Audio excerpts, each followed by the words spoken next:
pagi anak-anak hebat. Apa kabar kalian semua? Doa ibu semuanya dalam keadaan sehat, tak kurang suatu apapun. Di masa pandemi ini kita tetap semangat, tetap taati protokol kesehatan, selalu memakai masker, makan makanan yang bergizi, dan selalu istirahat yang cukup.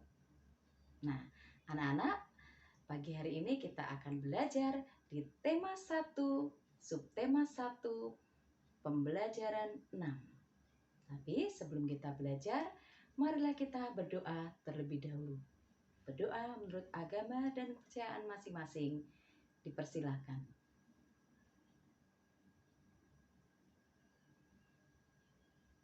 Selesai. Nah, anak-anak, tujuan pembelajaran kita pada hari ini adalah sebagai berikut. Tujuan pembelajaran 1. Siswa mampu menganalisis pokok pikiran dalam teks tulis dengan teliti. 2. Siswa mampu menemukan pokok pikiran dalam teks tulis secara tertulis dengan mandiri. 3. Siswa mampu membandingkan organ gerak hewan vertebrata dan avertebrata dengan tepat.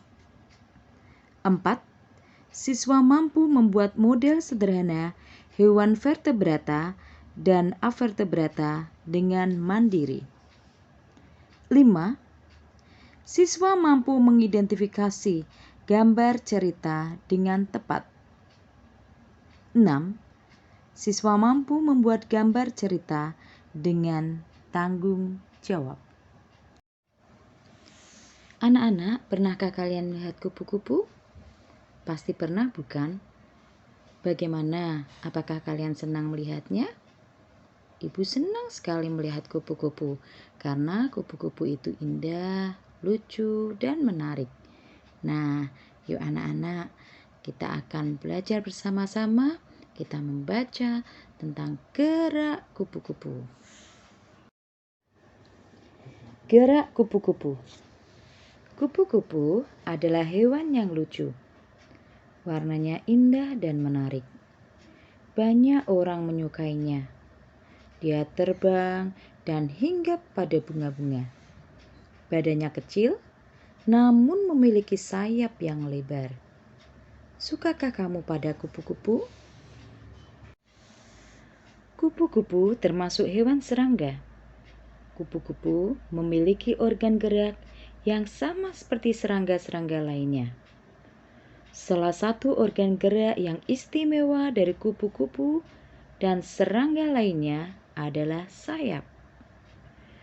Dengan sayap ini, maka menjadikan serangga sebagai satu-satunya hewan avertebrata yang bisa terbang. Tahukah kamu, sayap kupu-kupu yang indah sebenarnya transparan. Lalu, kenapa terlihat berwarna-warni? Sayap kupu-kupu terlihat warna-warni karena perbedaan kecerahan pada setiap lapisan tipisnya. Kupu-kupu memiliki kemampuan terbang yang luar biasa. Kupu-kupu bisa terbang sejauh ribuan kilometer untuk mencari daerah yang hangat ketika musim dingin tiba. Kupu-kupu akan kembali lagi menempuh jarak ribuan kilometer ketika musim semi tiba. Meskipun demikian, kupu-kupu tidak bisa terbang apabila suhu tubuhnya di bawah 30 derajat Celcius. Nah, anak-anak, tadi kalian sudah membaca bersama-sama bacaan dengan judul Gerak Kupu-kupu. Sekarang, bisakah kalian menentukan ide pokok dari masing-masing paragraf? Mari, bersama-sama kita akan belajar menentukan ide pokok dari masing-masing paragraf. Kalian perhatikan ya. Anak-anak, masih ingatkah kalian akan paragraf deduktif, induktif, dan campuran? Ya, Paragraf deduktif adalah paragraf di mana ide pokok atau gagasan utamanya terletak di bagian awal paragraf. Sedangkan paragraf induktif adalah paragraf di mana ide pokok atau gagasan utama terletak di akhir paragraf. Sedangkan paragraf campuran atau deduktif induktif adalah paragraf di mana ide pokok atau gagasan utamanya terletak di bagian awal dan akhir paragraf. Sekarang kita perhatikan bacaan yang sudah kita baca tadi ya. Pada paragraf pertama, ide pokok terletak di awal paragraf, yaitu kupu-kupu adalah hewan yang lucu. Paragraf kedua masih sama, merupakan paragraf deduktif karena terletak di awal paragraf, yaitu kupu-kupu termasuk hewan serangga. Paragraf ketiga, sayap kupu-kupu sebenarnya transparan. Dan paragraf keempat, kupu-kupu memiliki kemampuan terbang yang luar biasa. Nah, anak-anak sudah tahu ya kalian letak ide pokok pada bacaan gerak kupu-kupu. Membandingkan hewan vertebrata dan avertebrata. Yang akan kita bandingkan saat ini kelinci dan siput. Pada kelinci memiliki tulang belakang, sedangkan siput tidak memiliki tulang belakang.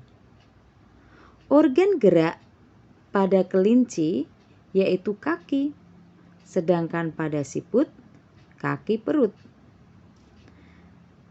Siput tidak memiliki rangka dalam, sedangkan kelinci memiliki rangka dalam. Kelinci tidak memiliki rangka luar, sedangkan siput memiliki rangka luar. Gerakan tubuh kelinci cepat dan lincah, sedangkan gerakan tubuh siput lambat.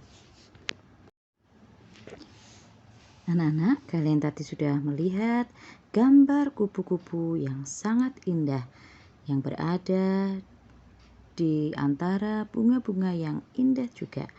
Nah, anak-anak, gambar-gambar tadi menceritakan suatu rangkaian peristiwa. Nah, gambar itu bisa disebut dengan gambar cerita.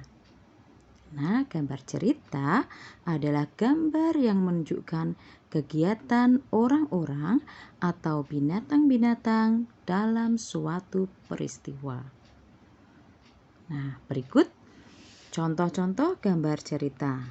Mari kita saksikan gambar-gambar cerita berikut ini. Ya, anak-anak, bagaimana pelajaran kita hari ini? Apakah kalian senang belajar pada hari ini?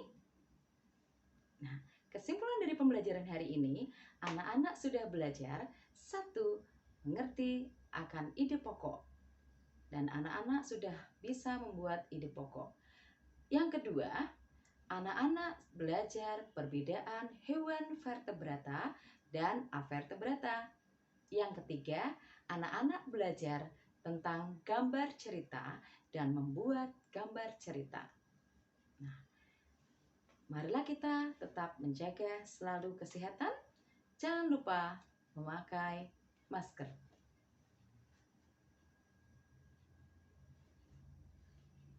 Terima kasih.